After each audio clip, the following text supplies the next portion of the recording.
Vous avez passé l'année à transmettre votre savoir, à jongler entre les émargements et les évaluations de satisfaction, et là c'est terrible. Le mois d'avril arrive et avec lui, le fameux BPF. Petit récapitulatif pour ceux qui ne connaîtraient pas. Le BPF, c'est quoi ? C'est pour beaucoup un moment un peu stressant où vous devez prouver à l'État que vous êtes bien dans le monde de la formation et que vous savez ce que vous faites. Le bilan pédagogique et financier, comme son nom l'indique, récapitule votre année avec beaucoup d'informations à remplir. Si vous échouez, votre NDA vous est retiré et vous ne pourrez plus former qui que ce soit, alors que si vous le réussissez, vous repartez pour un an en toute sérénité. Aujourd'hui, on va transformer cette corvée administrative stressante en une simple tâche qui vous prendra que quelques minutes contre des dizaines d'heures si vous n'aviez pas de process clair. Pas de panique, on va faire ça ensemble, étape par étape, et je vous promets, on ne va perdre personne en chemin.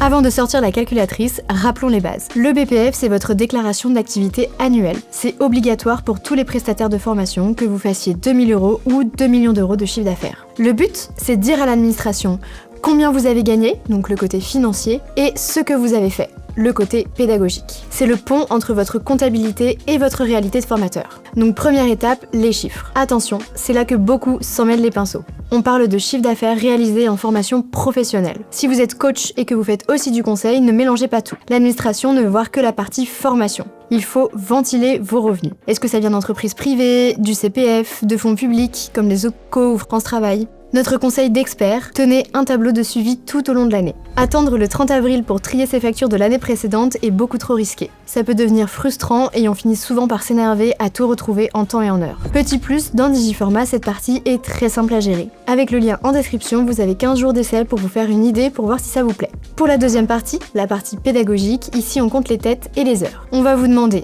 le nombre de stagiaires. Attention, un stagiaire qui suit 2 formations compte pour 2 entrées, mais pour une seule personne physique. Oui, l'administration aime bien les nuances. Le nombre d'heures totales suivi par les stagiaires. La formule magique, c'est la somme du nombre de stagiaires par session multiplié par la durée de la session. Par exemple, si vous avez eu 5 personnes pendant 7 heures, ça fait 35 heures stagiaires.